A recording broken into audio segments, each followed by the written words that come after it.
Hello, welcome back to another febuary channel. I'm Jacob from Jacob's Books Corner, and today we're talking about the books I read in February. In February, I read 9 books, which, if you look back, is pretty low for the amount of books I typically read. Between 15 and 16 books a month is my average, and so it's not super low, but I am missing those, like, extra 5 or 6 novels. And to make up for that, I have a fun little challenge for myself next month, which you guys will find out next month, because I don't do TBRs. So, yeah. Either way, I have a few books I'm going to pull up on the screen here, and those books, I have 3, and then we'll go from there. So the first one we're going to talk about is The Projects by Courtney Summers. Do you want to mention The Projects is part of my quarterly TBR, which is, I'll link that video down below. And basically, so I'll have a whole other video talking about The Projects in a little bit more detail, but all you need to know is I gave this a 3 out of 5 stars, and I think the best way I can compare it is to Roy Power's second novel, what's it called? Burn Our Bodies Down, whereas it was a much more typical horror/thriller into young adult. This one was more typical than Sadie was, in my personal opinion. I really do like consuming cult media, and so I watch a lot of different things to do with cults, and I watch a lot of things and read a lot of different things to do with cults and stuff. And so that was part of the reason why I picked up this book.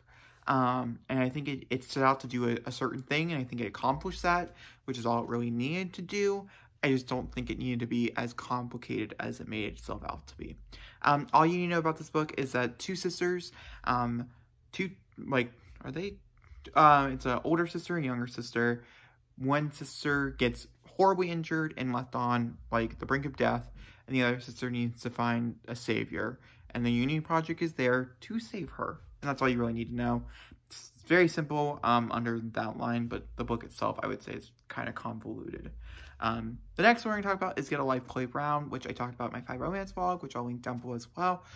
Get a Life, Chloe Brown is book 1 in the Ground trilogy, sister trilogy. And this is extremely hyped, especially on, like, romance booktube, where everybody loves them. They're like 5 out of 5 stars automatically. Like, great books, and I gave it a 3. I overall did not really like the character of Chloe Brown. I didn't like her evolution, and I didn't like where it ended up. I also thought Redford could be better. There was nothing personally wrong with him, and I think the traumas and the situations that they were put into were nice. I also really liked how smutty it was. I was expecting it to actually not be as graphic as it was. And I've been pleasantly surprised with a lot of these really popular series that a lot of people pick up that are quite intense and, you know, in the steamy section, which is really nice. I learned a few things from a writer from this book, which was really nice as well.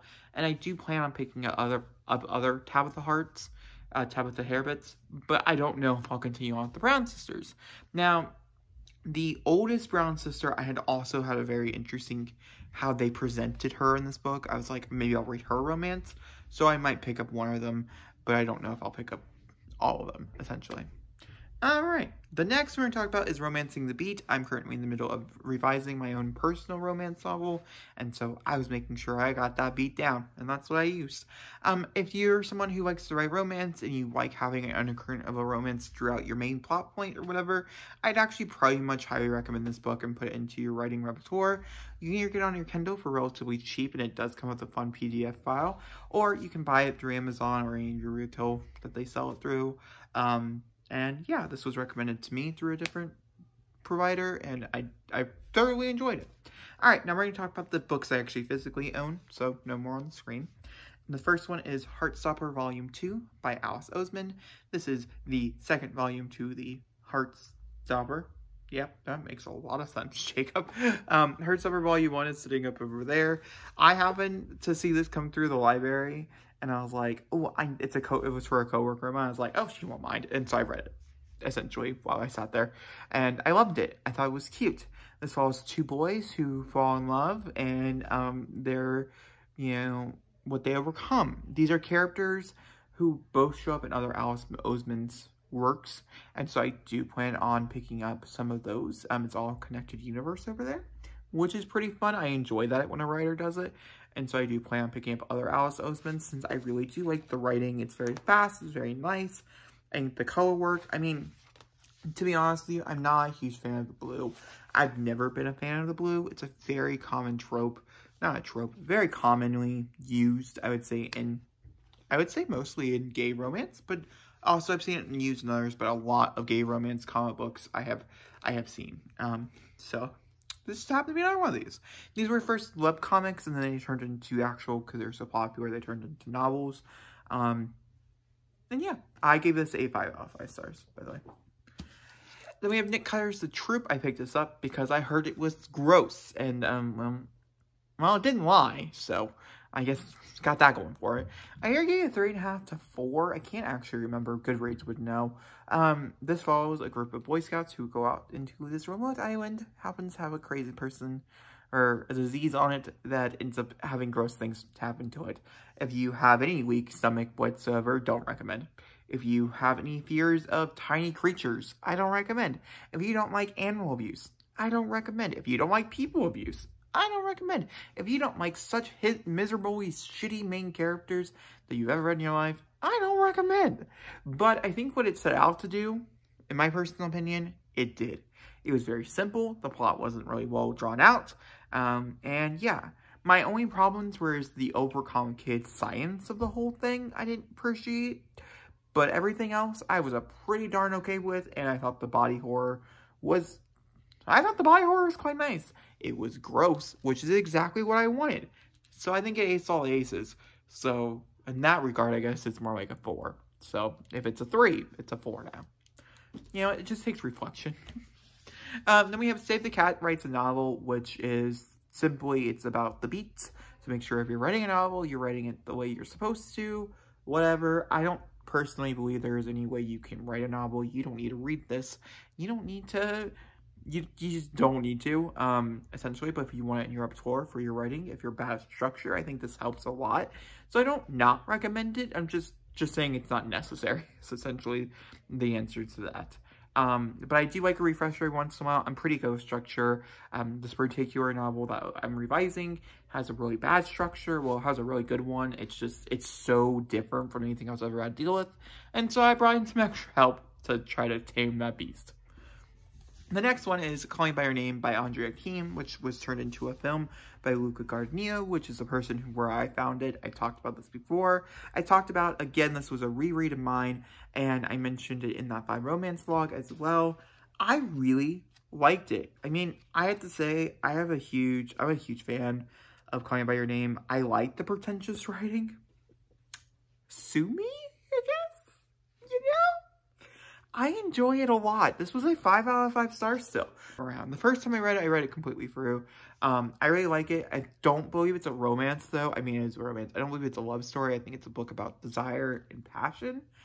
And it's some of the best desire writing I've ever read in my life. So, I'm a sucker for it. To the point where I bought another one that's supposed to be relatively similar, which is also sitting on the shelf, which I'm really excited to read. So, there's that. And then, guys. Every month we have a favorite. You know, last month I had a favorite. This month I have a favorite. And I really, really do have a favorite. Like, let's talk about her. Because she's not going to be on the channel for a while again. So let's talk about her. And that is Queen of Air and Darkness by Cassandra Clare. Now, I can't technically talk about her because, like, spoilers. But I love this book. I had major issues, once again. I don't like beginnings of Cassandra Clare books. I don't think most people do, so I'm not really out of the ordinary there. I really didn't like the beginning of Queen of Air and Darkness. Supposedly a lot of people do. So, in that case, I guess it took me a while to get into it. I think it was like 30% in, but once I got going, oh honey, I never stopped. I read this so fast. It did take like 2 or 3 times to pick it back up, but as I said, once I got into the groove, I think I read it in like 2 days, which I love her. I want to read her again. That's how much I love her. It's so good. It's by far probably my favorite Cassandra Clare. Oh, that's hard. This one or City of Lost Souls, which is actually down there behind me, are probably 2 of my favorite Cassandra Clare books I've ever read. So, yeah. I don't know, City of Lost Souls. I think that's a controversial pick, but you know what? I stand by that. Okay. The next I also read, the last one, before we jump into like my asterisk one, is Ghost of the Shadow Market by also Cassandra Clare, Sirius Birkin, Maureen Johnson, Kelly Link, and Robin Wiseman.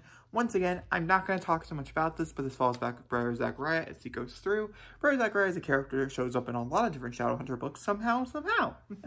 And I really liked it. This was a 4.5 or 4.75 out of 5 stars. There were certain short stories in here that I just was not a fan of, or that I just didn't enjoy. I understood why they were here. I liked the context. And yeah, this was a lot of origin stories. It's the best way to explain this. Also, if you guys are looking, I'm going to mention it here. I mentioned it in my spoilery font, my spoiler vlog for this. But if you've not picked The Last Hours yet, which is the next series by Cassandra Clare, it's sitting up there, then the first 2 stories or 3 stories do take place inside that world. Or if you want stuff for the Wicked Powers, which is the new series after the Dark Artifice, which come out in 2023, I think is what it is. There are 2 stories at the end of this. The last 2 stories of the Ghost Shadow Market do take place in that timeline as well. So just little fun facts in case you're looking for more Shadowhunter-ness.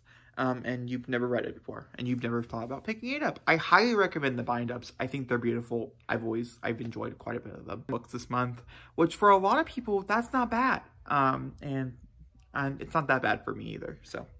Alright, if you guys enjoyed, please leave me a big fat thumbs up. Don't forget to comment down below, hit the subscribe button. I'll see you all next time for another beautiful, lovely video. Thank you for watching. Goodbye.